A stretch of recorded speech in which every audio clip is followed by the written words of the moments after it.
आइए बच्चों, नमस्कार। फिर से एक बार आपका स्वागत करते हैं आपके एक नए वीडियो में, जो कि हमारे डीएल लर्नर चैनल पर सीडीपी शॉर्ट्स के नाम से एक सीरीज चला रहे हैं हम लोग, ताकि आप अपनी परीक्षा के पहले सारी चीज़ों को प्रिपेयर कर लें, अपने एक रजिस्टर बना लें, अपनी एक कॉपी बना लें जिसमें सारी चीज़ें लिखते जाएँ। वीडियो शुरू करने के पहले मैं आप सभी से गुजारिश करता हूँ, जो भी हमें देखते हैं, जो भी हमें पसंद करते हैं, सभी से मैं गुजारिश करता हूँ कि कृपया और प्लीज़ इस वीडियो को ज़्यादा से ज़्यादा ग्रुप पे आप शेयर करिए, ताकि जब ये वीडियो ज़्यादा चलेगा तो हम आपसे वादा करते हैं हम क्वालिटीज़ को और ज़्यादा इन्हेंस करते जाएंगे। याद रखिएगा कि जो वीडियोज़ में आपके लिए मेहनत करते हैं, हम जो आपके लिए बनाते हैं, इसीलिए बनाते हैं ताकि आप रिस्पॉन्स करें। तो आप कमेंट ज़रूर किया करिए, आपके एक कमेंट से हम बहुत ज़्यादा हील होते हैं। ठीक है, तो ये आपने कर लिया होगा। और उसके बाद में ध्यानपूर्वक वीडियो जो है पूरा देखिए, पूरा आधे से जाइए मत, पूरा वीडियो देखिए। और उस वीडियो को देखने के बाद में अपने विचार प्रकट करिए। अगर आप कुछ विचार हैं, आप कुछ सुझाव देना चाहते हैं, आप कुछ बताना चाहते हैं, तो वो भी आप इसमें प्रकट कर सकते हैं। और चलिए हम आज का वीडियो हम आगे बढ़ाते हैं। पहला ही लिखा हो, किशोर किशोरियों की वाणी में अंतर आ जाता है। अब देखिए, वाणी में अंतर का मतलब ये है कि जैसे जैसे हम किशोरावस्था में जाते हैं तो हमारे अंदर कुछ हार्मोनल चेंज होते हैं, कुछ सेक्सुअली चेंजमेंट हमारे अंदर होते हैं। तो जो लड़कियां होती हैं उनकी आवाज़ में सौम्यता आ जाती है, थोड़ा सा मधुरपन आ जाता है। वही जो लड़के होते हैं उनकी आवाज़ में भारीपन आ जाता है, या वो थोड़ा सा घरघराहट के साथ में बोलना शुरू कर देते हैं। ये क्यों होता है? तो हालांकि होता हार्मोनल चेंजर है, लेकिन वो हार्मोन जो होता है वो कहाँ पर स्रावित होता है? याद रखिएगा, थायराइड जो ग्रंथि होती है इसका आकार बढ़ जाता है। और इसका जब आकार बढ़ता है, इसका आकार बढ़ने से क्या होने से? इसका आकार बढ़ने से। यहाँ तक दिखाई दे रहा है क्या प्यारे बच्चे? यहाँ तक दिखाई दे रहा है क्या? हाँ, कोई दिक्कत नहीं है, थोड़ा सा एडजस्ट कर लेंगे। वो लिखा हुआ है थायराइड ग्रंथ के बढ़ने से लड़कियों की आवाज़ और लड़कों की आवाज़ में परिवर्तन आ जाता है, पहली बात। दूसरी बात लिखा हुआ है, लड़कियों में ग्रंथि पाई जाती है। देखो, एक कॉम्प्लेक्स होता है इलेक्ट्रा कॉम्प्लेक्स और ओडिपस कॉम्प्लेक्स। ध्यान से सुनना, ये ग्रंथियाँ होती हैं, इलेक्ट्रा ग्रंथि और ओडिपस ग्रंथि। जो इलेक्ट्रा ग्रंथि होती है उससे लड़कियां लड़कों की तरह या अपने अपोजिट जेंडर की तरफ आकर्षित होती हैं। तो आप कह सकते हैं कि इलेक्ट्रा जो ग्रंथि होती है वो लड़कियों को लड़कों की तरह आकर्षित करती है, और जो ओडिपस ग्रंथि होती है वो लड़कों को लड़कियों की तरफ आकर्षित करती है। तो पूछा जा रहा है लड़कियों में ग्रंथि पाई जाती है, तो आप लिखेंगे इलेक्ट्रा ग्रंथि। कौन सी? ध्यान, इंग्लिश का शब्द है, हिंदी इसका नहीं होता है। इलेक्ट्रा ग्रंथि। और लड़कों में कौन सी ग्रंथि पाई जाती है? तो याद रखना, ओडिपस ग्रंथि। और इनके काम क्या है मैंने बता दिए। इलेक्ट्रा ग्रंथि के चक्कर में लड़कियां लड़कों की तरफ आकर्षित होती हैं, ओडिपस ग्रंथि के ही कारण लड़के लड़कियों की तरफ आकर्षण, यानी अपोजिट जेंडर की तरफ आकर्षण इन दोनों ग्रंथियों के चक्कर में होता है। तो लड़कियों में इलेक्ट्रा और लड़कों में ओडिपस। कोई दिक्कत? आप कहेंगे नहीं। फिर लिखा है, निरुद्देश्य भ्रमण की प्रवृत्ति पाई जाती है। निरुद्देश्य भ्रमण हम लोग अपने दोस्तों के साथ में कब घूमते हैं? निरुद्देश्य तो याद रखिएगा, जब हम बचपन में होते हैं, जब हम बाल्यावस्था में होते हैं, तो कोई उद्देश्य नहीं होता है, फर्जी घूम रहे हैं, अपने दोस्तों के साथ में घुमाई हो रही, चलो आओ वहाँ घूम के आते हैं। यहाँ अभी जब आप किशोरावस्था में आ जाते हैं तो आपका तूफान का काल आ जाता है, आप समस्याओं से घिर जाते हैं, या आप कहेंगे आप अपने आप को सिद्ध करना चाहते हैं, तो फिर आप फालतू नहीं घूमते हैं। या तो ओडिपस इलेक्ट्रा के चक्कर में घूमते हैं, और या फिर किसी काम से घूमते हैं। याद रखिएगा बहुत अच्छी तरीके से। तो निरुद्देश्य भ्रमण की जो प्रवृत्ति है प्यारे बच्चे, वो कहाँ पाई जाती है? तो आप कहेंगे बाल्यावस्था में पाई जाती है। ठीक है, ये सारी बातें आप याद रखिएगा। आगे बात करते हैं। फिर लिखा है, नायकों की पूजा होती है, जिसको आप जानते हैं हीरो वर्शिप। यानी जब हम किशोरावस्था में, ध्यान से सुनिएगा, जब हम किशोरावस्था में आ जाते हैं तो हम एक अपना आदर्श बना लेते हैं कि मेरा जो शरीर है वो गोविंदा की तरह है। तो मैं क्या करूँगा? गोविंदा की हेयर स्टाइल मैच करूँगा, गोविंदा की तरह चलूँगा, गोविंदा की तरह डांस करने की कोशिश करूँगा, गोविंदा की तरह मेरी आवाज़ हो जाएगी। इसका मतलब है कि जो किशोरावस्था होती है वो हीरो वर्शिप यानी नायकों की पूजा होती है। और अपने कमरे में सलमान खान का फ़ोटो ऐसे बच्चे रखना शुरू कर देते हैं। तो ये किस अवस्था में होता है? याद रखिएगा, ये हमारा किशोरावस्था में होता है। किस में होता है? किशोरावस्था में होता है, जब हम टीन एज हो जाते हैं, जब हम 15 से 18 की उम्र के बीच में होते हैं।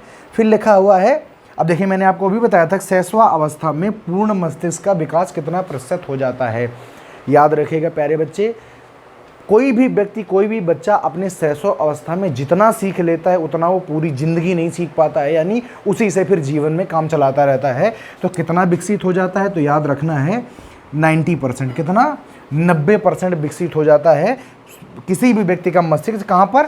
शैशवावस्था में या इन्फेंसी में, जब बच्चा पैदा होता है और जब तक वो बोलता नहीं है 5 साल की उम्र तक उसका विकास हो चुका हो। तभी कहते हैं कि बच्चों को, छोटे बच्चों को बहुत अच्छा माहौल दीजिए, क्योंकि उस समय वो ऑब्जर्व कर रहे होते हैं, उनका मस्तिष्क का विकास हो रहा होता है। जैसे आप उनके साथ में बिहेव करेंगे वो वैसा ही आगे चल के बन जाते हैं।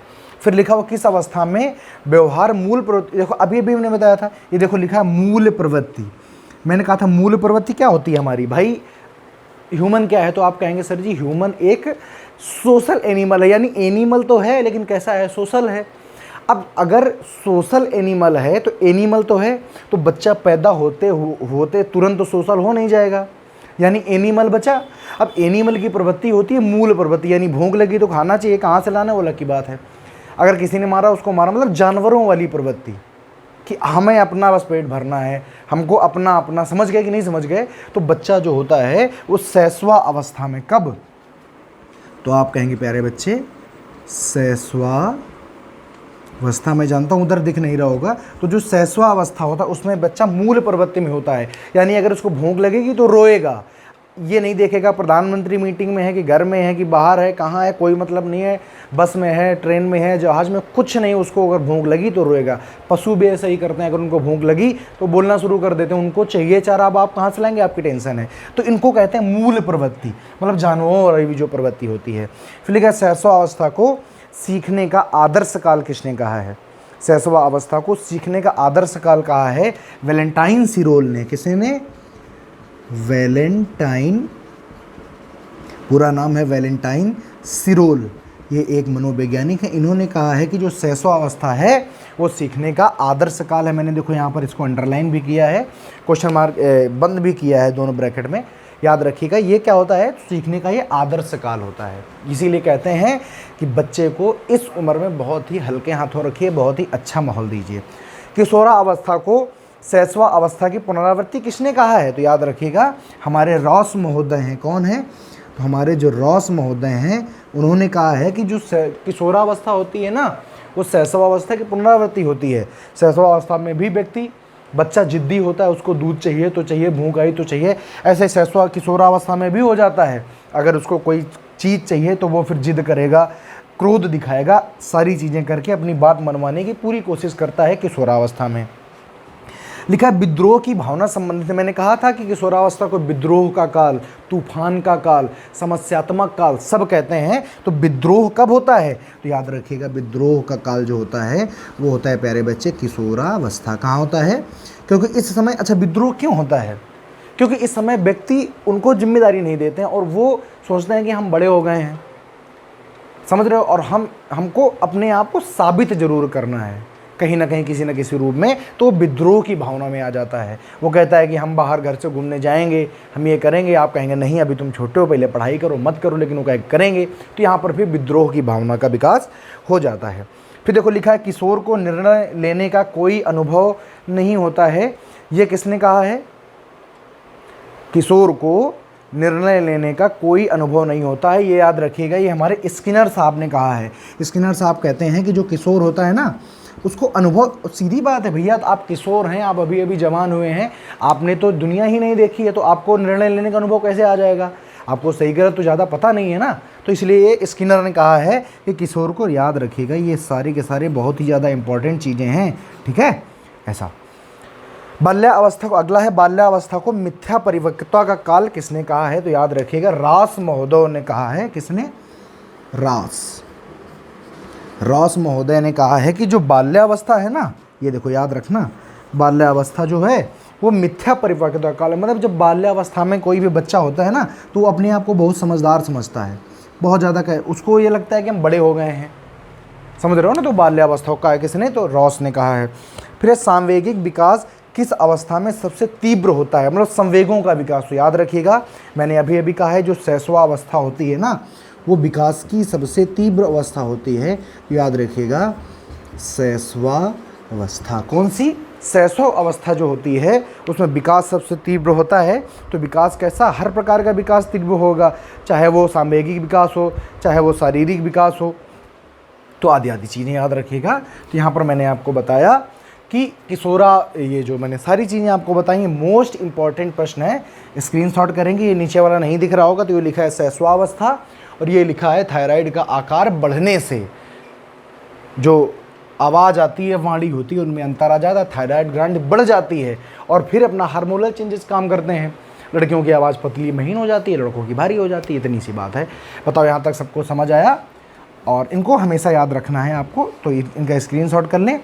आज यहीं तक, अगली वीडियो हम फिर से लेकर के आएंगे, और आप लोग लाइक शेयर सब्सक्राइब करते रहिए। तब तक के लिए नमस्कार, जय हिंद।